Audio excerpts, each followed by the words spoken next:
Y es momento de revisar noticias internacionales, pero profundizando en uno de estos temas, estamos junto a Andrea Aguilar acá en Frontera Global. ¿Cómo estás, Andrea? ¿Cómo estás, Pati? Muy buenas tardes. El tema que traemos hoy para Frontera Global y para profundizar es el tema de los pasaportes COVID.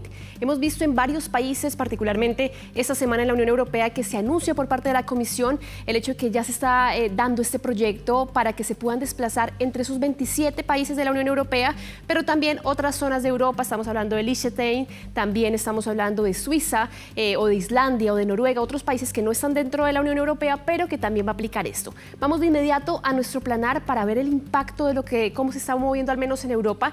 Importante decir esto, Pati, es que va a estar inicialmente centrado en ciudadanos europeos, en sus familiares y en residentes. Hay mucha preocupación y muchas dudas porque particularmente aquí en Chile se está aplicando masivamente la vacuna de Sinovac y muchos dicen yo prefiero la Pfizer porque con Pfizer voy a poder entrar a Europa. Eso realmente no es tan cierto porque hay varias maneras para las cuales se puede, una vez esté aprobado este pasaporte, entrar a Europa. Por un lado, Pati, van a estar el tema de las vacunas, obviamente, solamente vacunas que hayan sido aprobadas por la Agencia de Medicamentos Europeos. Estamos hablando de Pfizer, de Moderna, de AstraZeneca y de Janssen. Esas son las vacunas porque son las que tienen comprometidas en la compra, por así decirlo. No, y aparte que son las aprobadas por la EMA. Pero aprobadas porque en el fondo ellos también han preferido el mercado local, no tienen compras con las empresas chinas, por lo tanto por eso es que porque uno podría pensar que a lo mejor tiene que ver con que no confían en la vacuna Sinovac. No tiene que ver con eso, sino con los compromisos comerciales. Exacto. Hay países, por ejemplo, como Hungría, como Eslovaquia, que han empezado a hacer compromisos con la Sputnik V, también con la Sinovac, pero particularmente eso es un caso corporativo y sobre todo sanitario. Pero aparte de que usted esté vacunado, hay otras dos formas en las que puede también entrar a la Unión Europea. Uno, teniendo un PCR negativo y dos, teniendo un certificado de recuperación, que significa que a usted le dio el virus en algún momento, pero 6 meses después le dan ese certificado y dice que se recuperó, es decir, que tiene algún tipo de inmunidad frente al COVID-19. Es bien importante aclarar eso justamente para evitar que hayan ese tipo de discriminaciones hacia las distintas vacunas. En algún momento seguramente Sinovac va a ser aprobada también por la Agencia de Medicamentos Europeos, pero como les decía, hay otras dos formas también de entrar a la Unión Europea.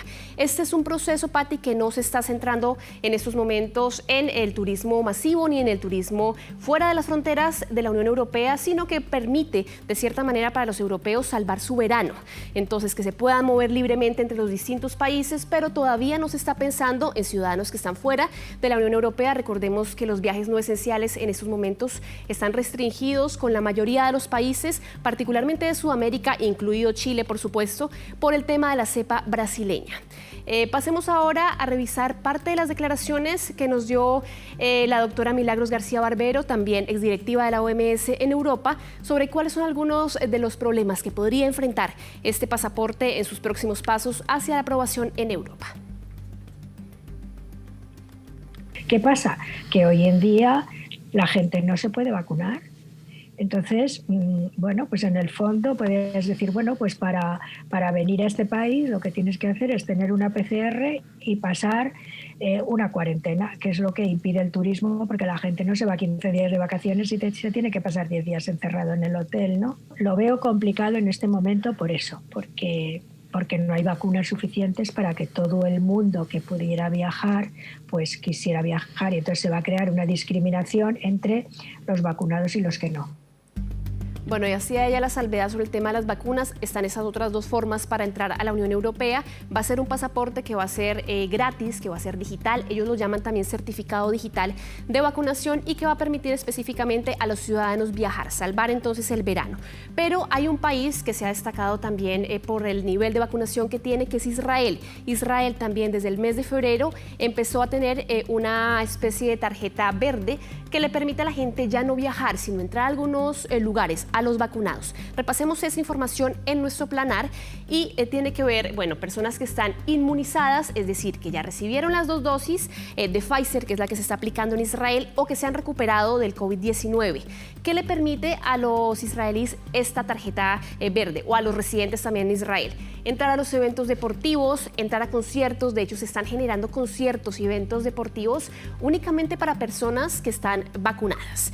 También a hoteles, a gimnasios, accesos a piscinas. Entonces, de cierta manera, aquí la intención no es tanto el turismo, sino poder recuperar la economía de Israel, que se ha visto fuertemente impactada por meses de confinamiento. Entonces, es prácticamente esa la intención. Hablamos, Patti, con la doctora Malena Cohen. Ella es jefa de neumología en el Hospital Hadassah en Jerusalén y nos explicó cómo está funcionando eso en este país de Oriente Medio. En Israel se otorga esta cédula verde de alguna manera a las personas que recibieron las 2 vacunas, o sea, la primera dosis, y a las 3 semanas la segunda dosis. Una semana después de la segunda dosis se le otorga a la persona esta cédula, este permiso, este pase verde, y también se les otorga a las personas que estuvieron con COVID, que demuestran en una prueba serológica que tienen anticuerpos. Bueno, aparte de esto, importante también mencionar qué está sucediendo en China, que ha sido obviamente uno de los focos principales y de hecho ha sido de los últimos países en también tener un pasaporte para viajeros. Revisemos también en nuestro planar cómo está funcionando esto en el gigante asiático y tiene que ver, Patti, con lo que ha sucedido también en los últimos meses, en cómo se ha ido tratando de recuperar el turismo también. Recordar que en China se está dando obviamente este rebrote de turistas y aparte de esto, se está dando el rebrote también de la enfermedad. Por eso ellos quieren que puedan estar obviamente centrados en los viajeros chinos. Ellos van simplemente a ser ciudadanos, acá ni siquiera son extranjeros residentes. Tienes que ser un ciudadano chino para poder tener ese pasaporte COVID. Únicamente se está aplicando para viajar en China. En esos momentos no es muy claro si va a poder servir para otros países. Ellos lo que tienen es que son pioneros en el tema del QR en WeChat, que es esta plataforma china, que es una especie de WhatsApp con Facebook. Entonces, a través de eso van a poder estar los ciudadanos chinos accediendo hasta el certificado de vacunación, que trae prácticamente el tema de qué vacuna recibió y aparte de eso, qué PCR se ha tomado, como una historia clínica es lo que hay en ese QR. ¿Qué se espera que suceda con este pasaporte? Que puedan empezar a funcionar inicialmente con países vecinos, estamos hablando de Japón o de Corea del Sur, y que también empiecen a generarse convenios, Patti, con países como Chile, en donde hay vacuna china, o varios países en América Latina que tengan la Sinovac o otras vacunas chinas. Esto hay que ser claros, esto no exime a la gente que esté viajando a China de hacer cuarentena. Son bien estrictos con el tema de hacer una cuarentena entre 10 y 15 días para los viajeros internacionales. Entonces, es un poco el panorama de lo que nos estamos enfrentando en estos momentos frente al tema de los pasaportes. Eso es la preocupación por los temas de los viajes y algo que conversábamos antes en Reino Unido, por ejemplo, que ahí están optando para que el verano prohibir los viajes fuera del país con multas bien altas. Exacto, están hablando de 5 millones de pesos, que son más o menos el estimamiento de justamente cuánto podría costarle a un británico irse de vacaciones. Ellos quieren restringir la movilidad de sus turistas, decirle que se queden en casa porque la situación sigue siendo grave en Reino Unido a pesar de la alta tasa de vacunación que están teniendo en estos momentos. Dejamos, Patti, hasta acá el Frontera Global y